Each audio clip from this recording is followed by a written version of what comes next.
The Greeks made many contributions to Western civilization, including the study of history. The first professional historian was a Greek by the name of Herodotus, who lived between 485 and 425 BC. Herodotus wrote a work about the Persian Wars, which he called the Histories, and he was the first to use the word history. He is actually the inventor of the word history to apply to the study of the past. Herodotus wrote in his introduction to the Histories that he was going to conduct an history, which he then defined as a record or investigation.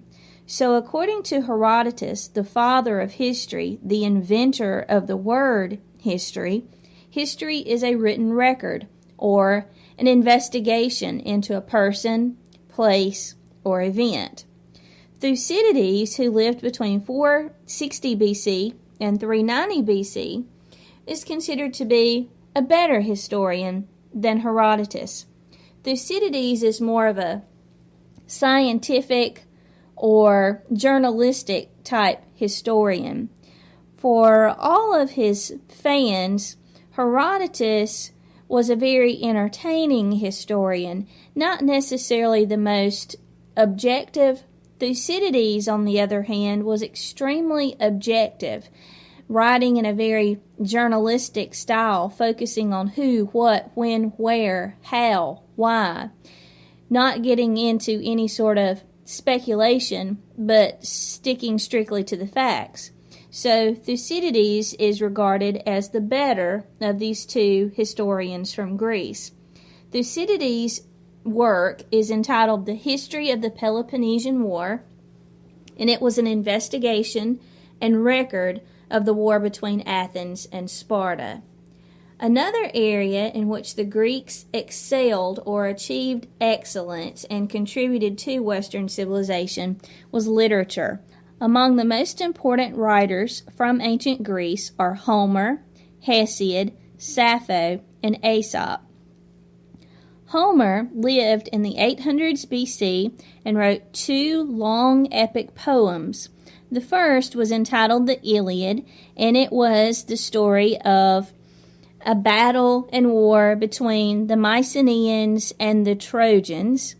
The Odyssey was the sequel to the Iliad, and it focused on the adventures of one Mycenaean war hero by the name of Odysseus and how he attempted to make it home after the Trojan War. Hesiod, who lived in the 700s BC, is famed for a work about the Greek gods entitled Theogony, and for poetry entitled Works and Days about the Joys of a Farming Way of Life. Sappho, who lived in the 500s BC, wrote poems that were of a very erotic nature, and they were dedicated to her students, her female students that she taught in her home. Her poems are full of what we would call homoeroticism. And it is from Sappho's island home of Lesbos that we take the term for female homosexual relations. The term lesbian comes from Sappho's home island. Aesop lived somewhere between the 7th and 6th centuries BC and is famed for his fables, or very short stories, and I mean short, about a paragraph long, in which there's a moral to the story. His most famous fables are those of the ant and the grasshopper, the tortoise, and the hare. The Greeks also made contributions in drama. In fact, the Greeks were the first to invent drama. Greeks developed drama as a form of entertainment along with sporting events. And in ancient Greece, the origins of drama came about as festivals for and in honor of the god Dionysus, who is the god of drinking, partying, and good times. The Greeks invented drama in both of its forms: comedy, which is humorous, of course, and tragedy, which is always sad. And in a Greek drama, it's very easy to figure out that the main character has a character or personality flaw, which the Greeks referred to as hubris, or a tragic flaw, and it will be that tragic flaw in the main character that is his undoing, something such as greed or lust for power.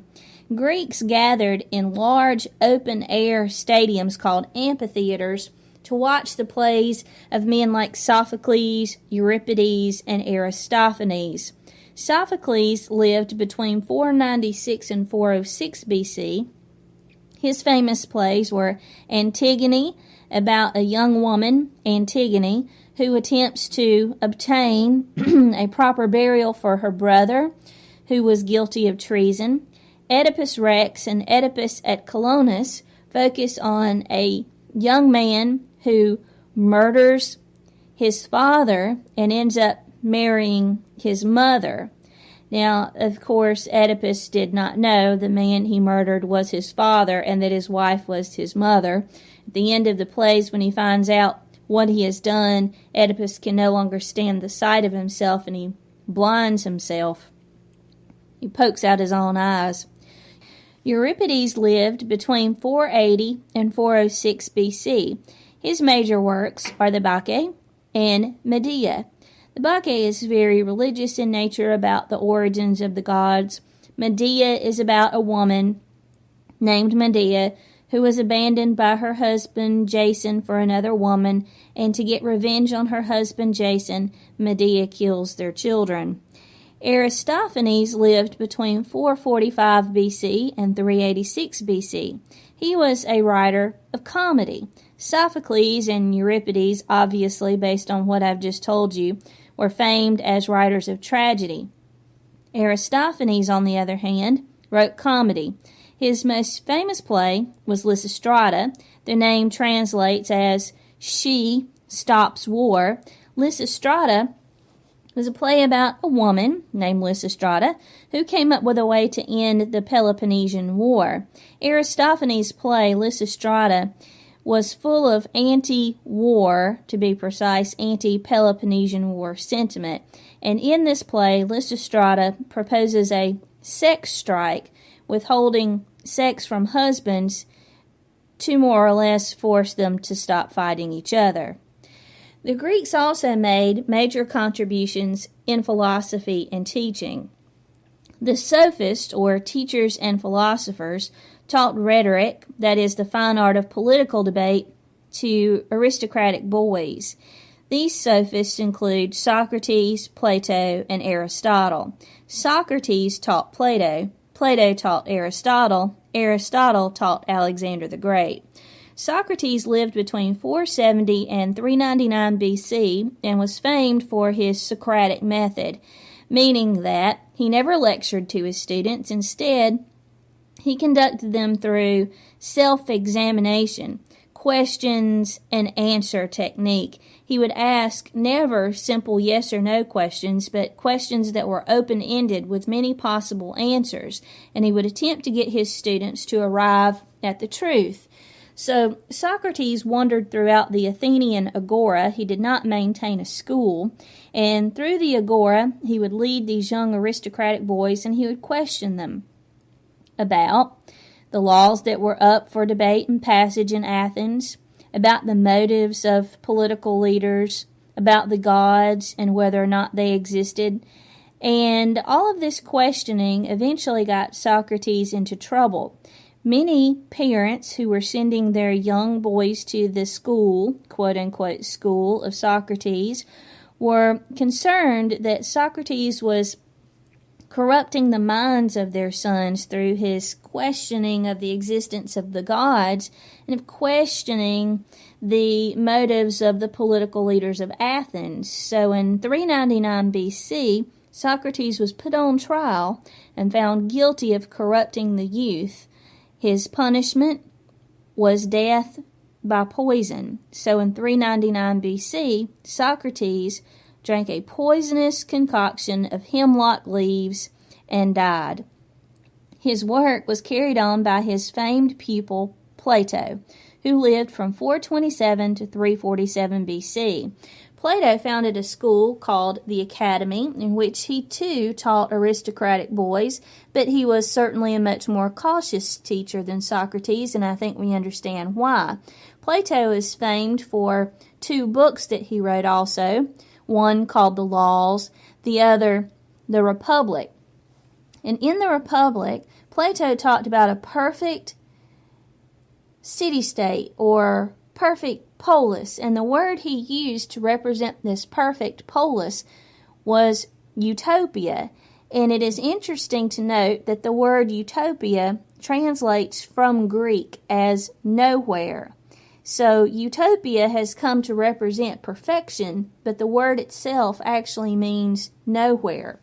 In his Republic, Plato said that in a perfect society or perfect polis, the teachers and leaders would be philosophers and teachers. Of course, this is a bit egotistical on his part, but he also said that in a perfect polis, a utopian city-state, women would be allowed to participate in politics. That was a truly revolutionary idea for the time. He also was famed for the allegory of the cave, which is a very complex philosophical debate, and basically which Plato said that if we knew the truth in the universe, we would discover that the names we have applied to things are not accurate, that names are the shadows of things. In other words, what we call a tree may not be a tree. It is just what we agree is a tree. Philosophy gets very convoluted, of course, and you can read about Plato's allegory of the cave if you would like. Plato's famed pupil was Aristotle, who lived between 384 and 322 BC. Aristotle is famed as the teacher of Alexander the Great, who will be our focus in chapter 4, for writing books entitled Physics, Metaphysics, Politics, and On the Heavens. In his Physics and Metaphysics, he talks about the nature of the gods and says that if God or the gods exist, they would be immaterial beings. In other words, they would be in spirit form only. And he does not credit them with the creation of people or with the universe, that they just exist and are uninterested in human affairs. He also wrote the geocentric theory of the universe in On the Heavens. This would be an idea that would be the prevailing theory about how the universe worked until the 15th century AD, that is the 1400s and 1500s AD, with the scientific revolution and people like Copernicus, Kepler, and Galileo, and Newton. So Aristotle's idea in the geocentric theory was that the earth was fixed and did not move, and that the sun and moon revolved around the earth. Of course, that is not accurate, but people believed it for the next 2,000 years. Aristotle also had a strange view of women. He thought that women, and this is really to us strange, but for the Athenian mindset it made perfect sense. They did not view women highly. His idea about women is that they were simply inferior men, and he did not understand why women were needed or created. He felt that a female child would be born to parents that were sick or old or something was wrong with them. If the parents were in perfect health, they would have a male child. To be a brilliant man, this is completely nonsensical. Obviously, you have to have females in order to create males, but whatever. Aristotle had some screwed up ideas about women. He thought they were inferior and that the best relationships were between two men. That is not to say that he was promoting homosexuality. He just felt that men understood men better than men understood women, or women understood men. So he said the best relationship was between two men, and it would be a friendly relationship. Yes, there would be love, but there would not be a physical relationship. He describes this as a Platonic relationship, of course named for Plato, Platonic meaning friendly. Another important philosopher from ancient Greece was Epicurus, who lived from 340 to 270 BC. Epicurus taught the Greeks that pleasure was good, pain was bad, that the gods didn't matter, and that they should avoid politics. Epicurus's followers were called the Epicureans, and they can be summed up as, if it feels good, do it. They were more concerned about mental pleasure, not physical stimulation, but the Epicureans were a very popular group in ancient Greece. Zeno, who lived from 335 to 262 BC, heavily influenced many individuals in Greece, and some say that Zeno actually took his ideas from Alexander the Great. Zeno stressed a philosophy called Stoicism, that whatever life deals you, even if it's not the part you want to play, see, he envisioned human beings as actors in a great play. And he says, no matter what part life deals you, play the part well. So what if you didn't want to be a janitor? So what if you had wanted to be a politician? Embrace the part. Play the part of the janitor as best you can. He also stressed the idea of the brotherhood of man, that we are all connected because we're all human beings, and that what one person does affects another, and so on. So he was concerned with ethical behavior. If what I do influences everyone else, then I should do something positive and great that will help my fellow human being rather than hurt him. So he stressed ethical behavior and also believed in natural law, that there should be one law for all people, and that duty to the state and to each other were most important. The idea that there should be one law for all people did influence also Alexander the Great and our founding fathers. In sports, the Greeks were the first to have professional athletes.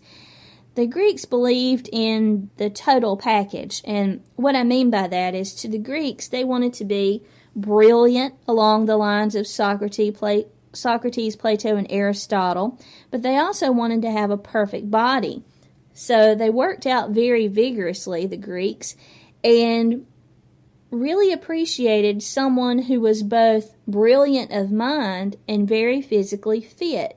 The Greeks had as their number one goal in life perfection of the mind and body. This came together in a place known as the gymnasium. The Greeks invented the word and the place, gymnasium, which means to exercise, to train, to talk in the nude. That's what the word translates as.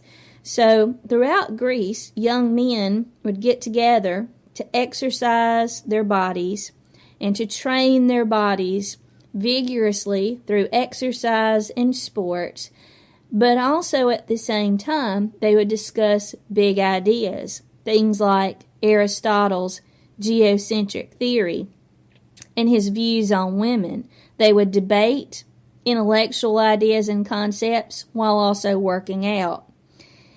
Our word athlete actually comes from the Greek word athlos, which means contest or contestant.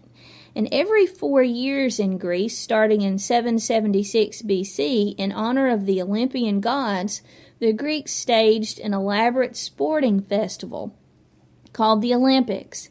And it is here that the first professional athletes would compete every 4 years in the honor of Zeus. The Olympics were originally all male affairs. Only men participated, only men coached, only men could spectate, but eventually women were included as spectators. They were never allowed to compete or to train. The prize for winning the Olympics was quite simple. A wreath on the head, sometimes free dinners would be thrown in, sometimes parades. The purpose of winning the Olympics was not for physical or material wealth. It was for the glory of winning. The Greeks also made major contributions in math, science, and medicine. Between 570 BC and 490 BC, Pythagoras, a mathematician, came up with the Pythagorean theorem, a squared plus b squared equals c squared. Around 300 BC, a Greek by the name of Euclid gave us the first geometry textbook entitled The Elements of Geometry, and if you have studied geometry before, you studied Euclidean geometry. Geometry as we study it today is no different from the way Euclid wrote his book 300 BC. That means that geometry has not changed in 2,300 years. Between 285 and 204 BC, Eratosthenes lived. Eratosthenes is a mathematician and scientist who observed the shadows cast by the sun at differing locations, used those angles and a series of complex geometric equations to find the Earth's circumference, which he estimated to be 24,675 miles. In other words, from observing shadows in several locations in Egypt and using geometry, he was able to estimate how big around the Earth is. 24,675 miles is what he said. The actual is 24,860 miles. He was off by just under 200 miles, which is amazing considering that they had no way of proving at the time that the Earth was even round. So it's really quite amazing that he was able to figure that out just using geometry. Another important Greek was Aristarchus. Aristarchus, who lived between 310 and 230 BC, had a counter theory to Aristotle's geocentric theory. He came up with a heliocentric theory, which is actually correct. He said that the sun was fixed and the earth moved around the sun. People thought Aristarchus was crazy because they could not feel the earth move or see the earth move. What they saw was the sun move from east to west daily, so they thought Aristotle was right. Archimedes, who lived between 287 and 212 BC, wrote about mechanics and levers or levers. You can pronounce that word either way. If any of you are interested in mechanical engineering, Archimedes should be your personal hero. He invents the idea of mechanics and hydrostatics.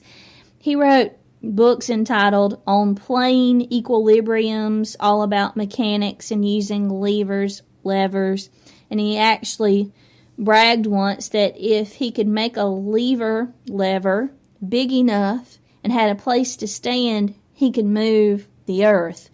He had been observed to have invented a lever that was, in fact, large enough to lift a Roman warship out of water.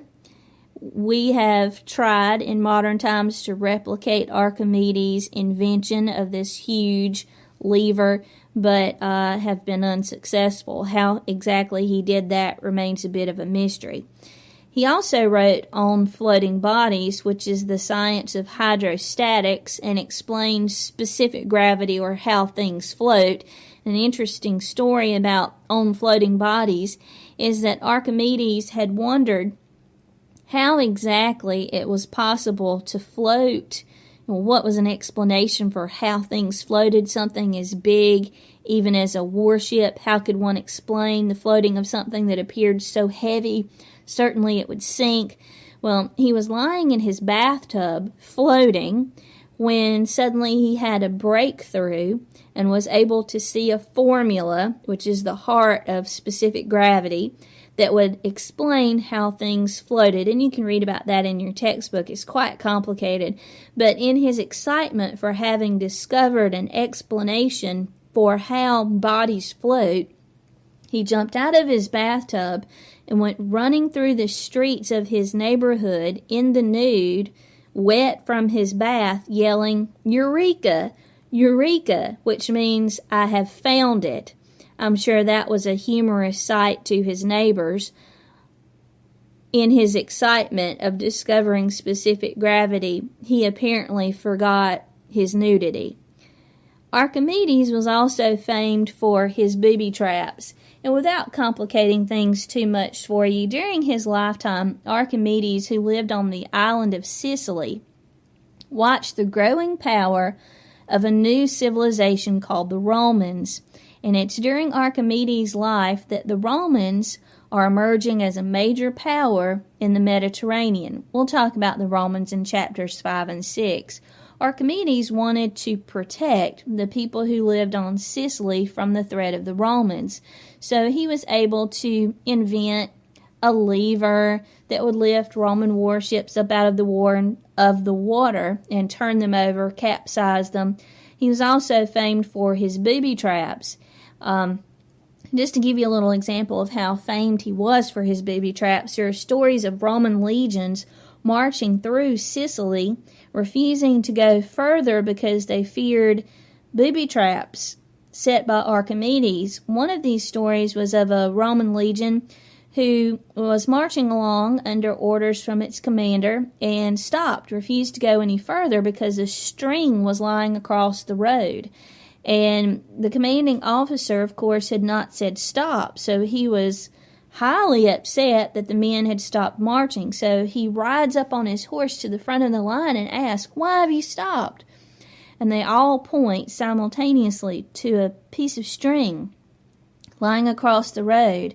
And the commander said in a rather hushed tone, "Archimedes." And everyone figured this must be some sort of booby trap. What would happen if they stepped over the line? Would the road disappear underneath them? Would they fall into a big cave he had dug out? Would something fall on them? They had no idea, and they didn't want to find out. So this commander gave orders to the legions to move and go around the string, and then he sent back a new recruit to pull the string so they would know what would happen. So when the guy pulled the string, nothing happened at all. It was just a piece of string that somebody had dropped in the road, but it just serves to prove the point that Archimedes was that feared. Another important scientist of the time, who lived in the 400s BC, we think, was Hippocrates. He's known as the father of medicine, and actually to this very day, in modern Western civilizations, including the United States of America, all doctors swear before they enter practice what's called the Hippocratic Oath, named for Hippocrates. The Hippocratic Oath, which doctors swear to this day, says that they will respect the privacy of their patients and that they will respect all life, even unborn children. So why do we call this oath sworn by doctors today the Hippocratic Oath? In other words, what was so important about Hippocrates? Well, Hippocrates was the first person, really, in ancient times to try to truly understand what caused disease. Other people to this point say, "Oh, it's a curse, it's worms, it's magic." But Hippocrates really attempted to study the workings of the body and to understand how the body's systems were connected and where sickness came from. So, in order to understand the natural causes of disease, Hippocrates practiced dissection, which we're all familiar with that. That's the opening of a dead body, looking inside it, autopsies more or less. And vivisection, oh goodness, this is the opening of live human beings and looking inside a live body to see how things work. And you wonder, goodness, who volunteered for vivisection? Nobody volunteered for it. It was done on slaves and criminals, those who were condemned to die. So through vivisection and dissection, Hippocrates was the first person in recorded history to observe various systems of the body, including the digestive, circulatory, respiratory, and reproductive systems of the body. By looking into the body, he more or less said that the body was composed of 4 basic ingredients, or 4 humors. Now, he is not right on this, but he said when those humors were out of balance, that's what caused sickness. So the 4 humors, according to Hippocrates, were 2 types of bile, phlegm or mucus, and blood. And he said when any of these humors was out of balance, too much or too little, sickness would result. So medicine, the purpose of medicine and a doctor, was to get those humors in balance. So it was believed that some diseases, things like infections and plagues, were the result of too much bad blood. So how to keep that in balance? How do you get rid of bad blood? Bloodletting. So while Hippocrates is not exactly right about the 4 humors and the cause of disease, his ideas dominated the medical profession through the late 1800s. His ideas have only been very recently scrapped or done away with. In terms of architecture and art, the Greeks made many contributions also. They were most famed for their use of columns, and there were 3 styles of columns that the Greeks used. They were the Corinthian, Ionic, and Doric columns. While it is true that other civilizations used columns to support weight of roofs and that sort of thing, the Greeks popularized the use of columns. They used the Corinthian column, which was extremely elaborately decorated, the Ionic, which was less decorated, usually just at the top or the bottom, and a Doric, which was a plain column with no ornamentation on it whatsoever. The Greeks believed in symmetry. They liked buildings that were perfectly symmetrical, so that if it was divided in half, there would be mirror images of each other, whether it was divided widthways or lengthwise. And according to the Greeks, the perfect symmetry was what they referred to as a golden rectangle. The length of a building should be 1.6 times its width to have the most pleasing effect to the eye. The Greeks also mastered such architectural accomplishments as realizing that if steps were perfectly measured, in other words, if steps to the front of a building were all the exact same height and measurement, that it would not be appealing to the eye. So they made their steps start taller and get shorter as they move towards the top, so that the symmetry remained the same when looking at the building from a great distance. They also believed that columns should not be the same width at the base and at the top. To them, and it makes good sense, that if the columns were the same width from the base to the top, from a distance when looking at the building, it would look as if the columns were slightly bent. So what they did is they gradually decreased the size of the column from the base towards the top, so that from a distance the columns looked perfectly straight. So you can see throughout your textbook various examples of Greek architecture. Considered to be the most shining example of Greek architecture is the Parthenon, built during the reign of Pericles as the leader of Athens. In terms of religion and mythology, the Greeks also made many contributions.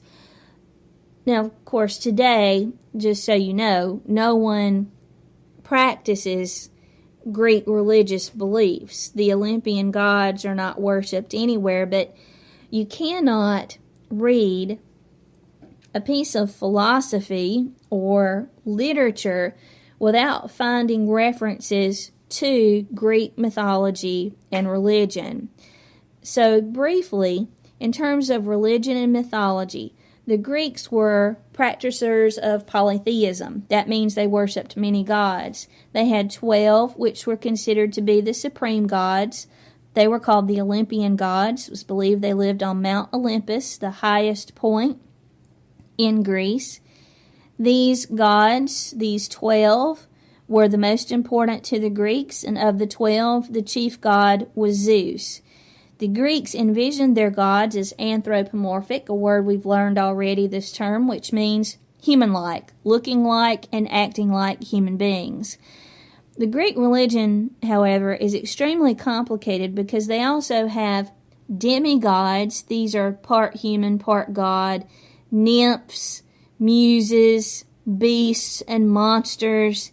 They also had many myths that they wrote to help explain the unexplainable. For example, what causes the change in the seasons? Their explanation for this was that the god of the underworld had seen this beautiful young woman named Persephone, and he took her underground with him. And her parents were distraught over this and pleaded with the other gods, and the gods decided that for 6 months Persephone would be underground, and that would be a period of mourning for the whole civilization, for the whole world, and that would be winter and fall. When Persephone came out, flowers would bloom, birds would chirp, it would be spring and summer. To explain how bad things came into being, sickness, death, war, famine, they told the myth of a young woman named Pandora. Pandora, I don't know why, was given a box of bad things by the gods and told very, very precisely that she was never, ever, ever to open the box, that the bad things should be kept in the box.